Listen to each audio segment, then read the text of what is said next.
Дорогие друзья, всем доброй ночи.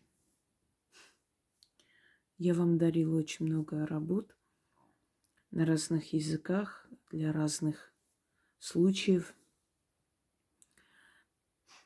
И объясняла это тем, что у каждого человека своя энергия, своя генетика, естественно, свой зов крови. И потому каждому человеку подходит что-то определенное. Чтобы мои работы наверняка помогли человеку, у него должен быть большой выбор среди ритуалов, среди работ. Сегодня я хочу подарить вам ритуал «Убрать безденежье». Этот ритуал на грузинском языке. Хочу вам сказать, что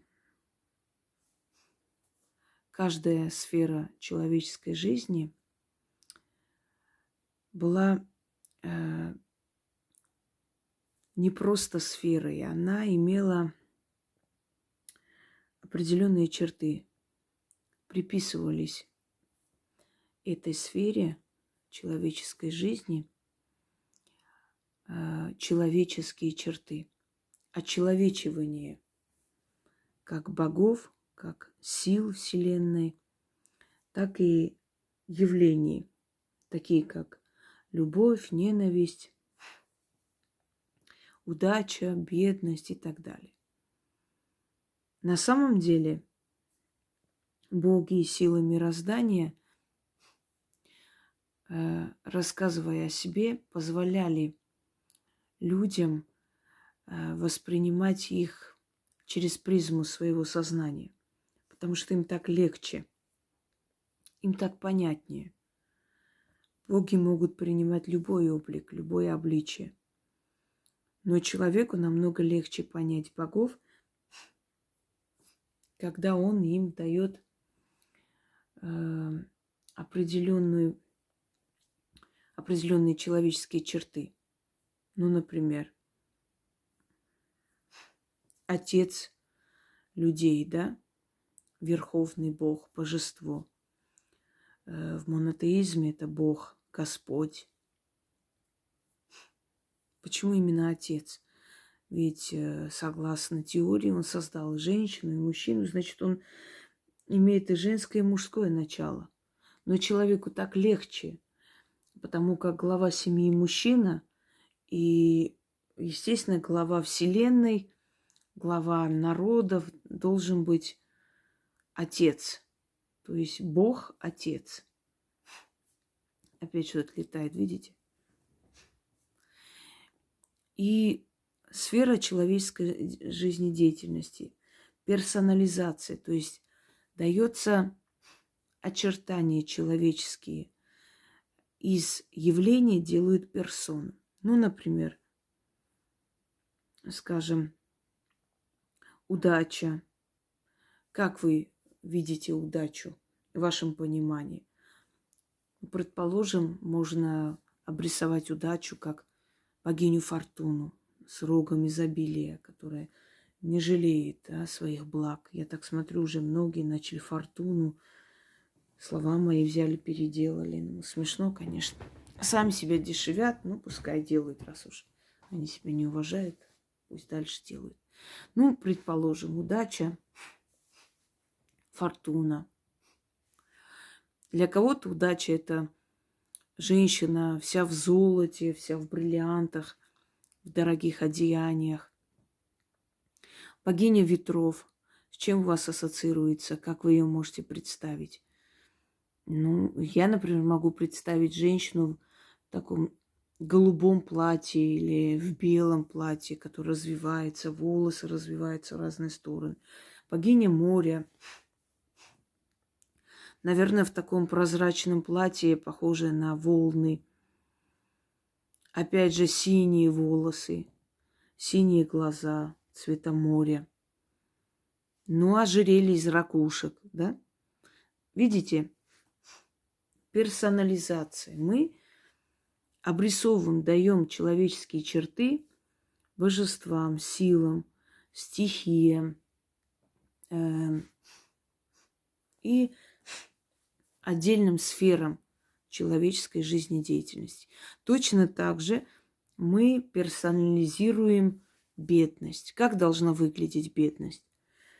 Она должна ходить в лохмотьях, ободранная, злая, костлявая, с голодными глазами, да?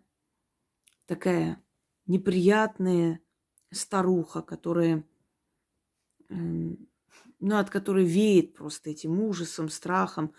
Почему? Потому что все страхи человека из-за бедности, из-за безденежья, из-за опасности нищеты, они именно так и выглядят. Люди боятся голода, люди боятся остаться на улице, люди боятся влезть в долги и прочее, прочее. И, естественно, все эти страхи, все эти отрицательные эмоции насчет бедности, если собрать воедино, вот и получается картина. Персона бедности должна выглядеть вот именно такая, как я описал. Раз мы уже описали, в голове у нас уже появился этот образ, намного легче это выгнать из нашей жизни. Потому как сила слова, сила мысли имеет огромный потенциал. И изгоняя то, что мы можем представить себе, от этого мы избавляемся намного легче, быстрее, чем что-то непонятное, что-то недосягаемое, да, неосязаемое, необъяснимое. Мы не знаем, что мы хотим выгнать, что мы хотим привлечь, поэтому нам трудно это дается. А когда мы в голове уже представили эту картину, намного легче. Это все равно как дом строить. Если ты представила в голове, как ты хочешь, какого цвета, что там должно быть, как должно выглядеть, тебе намного легче это сделать. А если ты не знаешь, у тебя нет проекта, ты не знаешь, чего строить и как начинать, то это может длиться годами, и в итоге получится какая-нибудь ерунда. Вот в магии то же самое. Персонализировать некую сущность или род человеческой деятельности, или сфера человеческой деятельности, или чувства человека. И либо вызывать, либо гнать из своей жизни. Хочу вам сказать, что этот грузинский заговор я вычитала из летописи. Вначале я не поняла, о чем речь. Там описывается, что говорили женщины именно в Хевсурете. То есть хевсурские женщины, ведьмы, как снимали они порчу, как они убирали безденежье, бедность и так далее. Но слова на старогрузинском языке, вообще в грузинском языке много наречий, потому что много грузинских племен, скажем так, народностей, которые воссоединились в картвельскую семью. То есть происхождение картвельское, но не у всех, у некоторых вайнарское, у хевсуров, например. И они как бы грузины, но языки настолько разные, что очень, очень тяжело понять. Поскольку я, скажем так, 40% поняла, остальное не очень поняла, что за слова и прочее, то мне перевела моя бабушка, которая грузинка, и она объяснила, о чем речь. Там, можно сказать, просто проклятие, направленное к бедности. Гневное проклятие, угрозы в ее сторону. Что если ты не уйдешь, мы с тобой то сделаем, да это. И там сказано, что жгли, значит, либо крест, либо из воска делали крест. Но я так подумала и для большего удобства сделала по-своему. Берете восковую свечу и прикрепляете такой черный крест. Ну, вот это из черного воска. Если у вас есть что-то, ну, вы можете сделать этот крест, скажем, из спички, там, сделать и покрасить. Почему крест? Потому как крест – это символ мучений. И вы должны сжечь этот крест. Прошу, не спрашивайте, а можно вот мусульманам, христианам, всем можно. Крест – это вообще руна наутис, руна остановки, руна нищеты и прочие люди, которые все время себя крестным знаменем осеняют, то есть сами себе замок ставят на все хорошее, что у них в жизни есть. И крест – символ мучений, а еще и бедности, естественно, нужно было сжигать и при этом читать. Конечно, там подробно не описывается, как нужно читать, что нужно читать. Но собрав все воедино, сформулировав вот этот заговор, как положено, исправляя, улучшая и так далее, я создала этот ритуал. И он очень хороший, очень сильный. Он действительно убирает денежные блоки, препятствия. Ну, временами нужно повторять. Если у вас много завистников, много конкурентов, много вообще трудной ситуации, лучше временами повторять. Я решила сделать вот с этой свечой. Это ручная свеча, которую мне отправили. Мне очень много отправляет и ручных свечей, и разноцветных. Ну вот, сейчас посмотрим реакцию. Я в работе, в ритуале жгла эти свечи, но так вот во время ролика не пробовала вот эту партию, которую отправили. Я еще не знаю, как они горят. Вот с вами сейчас это и увидим. Я нашла, как Екатерина Великая говорила, новую методу, чтобы не сказывалась моя усталость. Вот еще и вода сама по себе начала течь. Чтобы не сказывалась моя усталость, поскольку снимаю ночью, я решила записать работы некоторые, которые поздно буду снимать, и включить голосовой, чтобы не сбиваться. Просто вы будете слышать. Еще раз прошу тех людей, которые меня никак не хотят понять. Ритуалы эти выкладывает Яна через пару дней. Ну, смотря насколько она занята.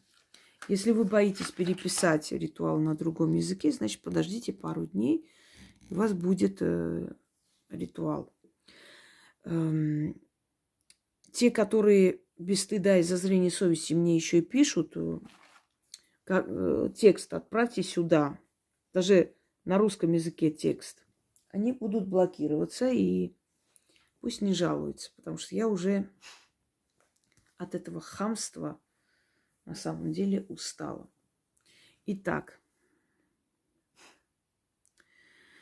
друзья мои, теперь значит, включаю и с вами повторяем. Читать 13 раз. Свеча должна догореть. Вынесите эту свечу подальше от дома и оставьте возле любого дерева. Откуп в данный момент не нужен. Когда у вас откроются дела, когда у вас получится то, что вы хотели, то есть откроется просто вот эта денежная пробка, уйдет, может быть, вы торгуете, никак не получаете. Ну, всякое, я уже объясняла об этом говорила, что раз и торможение денежное, это может быть потому, что вы устали, это может быть потому, что вокруг вас не очень хорошая атмосфера началась и прочее. Ну, как бы там ни было. Когда уже все получится, тогда отнесите и оставьте 13 монет под деревом. И скажите стандартное слово «откупаюсь», отвернитесь и уходите. Итак, читать на грузинском 13 раз. Свеча должна догореть вместе с этим крестом, с мучением, то есть с препятствием. Матховаро сигарибе, убедуро беберо, тирихар дахо ирихар, დადიხარ დახეულ კაბაში, შენ კი მიწა დავაყარო, შენ კი არ გაიხარო, შენი კი დაწვა ვნახო, შენ კი კუბოში ვნახო და სასაფლავოში შენ კი დავტოვო. უტვინო და უგულო მათხოვარო ბებერო, ეს ჯვარი უფულობა არის. სანთელი იწვის, უფულობა იწვის, მათხოვარი სიღარიბე შორდება, გადის, მიდის, გაიქეცე თორემ მიწაში დასაფლავებ. შეუბედურო შენა, მეხი კი დავაყარე შენ წუმპლიან თავზე, ეგრე იყოს. Если кто знает грузинский, весьма грозно звучит. Но я хочу вам еще раз объяснить, что задача в ведовстве, в грузинской магии в таких случаях выгнать, напугать, то есть проклинать, выгнать,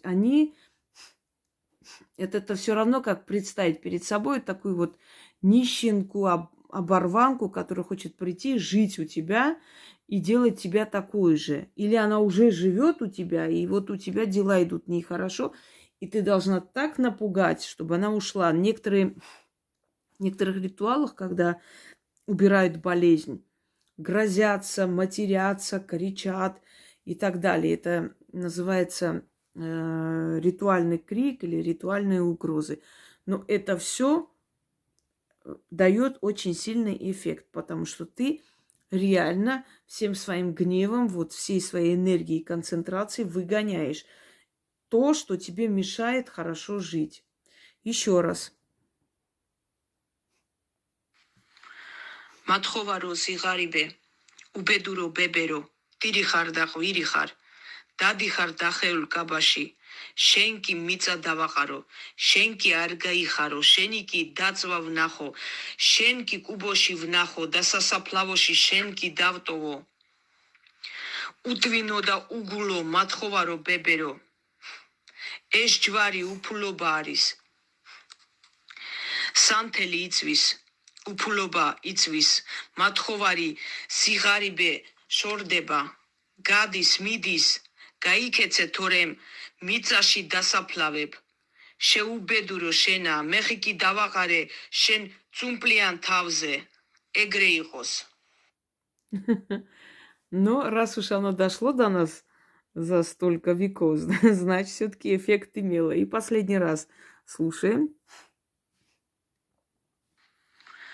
მათხოვარო სიღარიბე, უბედურო ბებერო, ტირიხარ და ყვირიხარ, დადიხარ დახეულ კაბაში, შენ კი მიწა დავაყარო, შენ კი არ გაიხარო, შენი კი დაწვა ვნახო, შენ კი კუბოში ვნახო და სასაფლავოში შენ კი დავტოვო. უტვინო და უგულო მათხოვარო ბებერო, ეს ჯვარი უფულობა არის. სანთელი იწვის, უფულობა იწვის, მათხოვარი სიღარიბე შორდება, გადის, მიდის, გაიქეცე თორემ მიწაში დასაფლავებ. შეუბედურო შენა, მეხი კი დავაყარე შენ წუმპლიან თავზე, ეგრე იყოს. Вот так-то. И через некоторое время от ваших проклятий и гнева она, конечно, исчезнет. Только сделайте все так, как вам сказано. Сделайте правильно. Нужна большая, толстая восковая свеча. Можно специально сделать, можно купить. И она должна догореть и полностью растаять. Еще один совет. Лучше провести 3 вечера кряду. Если свеча очень большая и долго горит, вы можете на 3 вечера, на 3 вечера распределить, но нужно погасить гасильником или пальцами, лучше, конечно, гасильником, не дуть. И делать следующий вечер точно так же. Но если вы планируете 3 вечера кряду делать, если нет, если вам не удастся сразу друг за другом, то свеча должна догореть с первого раза. Просто 3 вечера кряду, если у вас более такая вот закрытость финансовая, даст больше эффекта. Ну что ж, удачи вам и живите безбедно.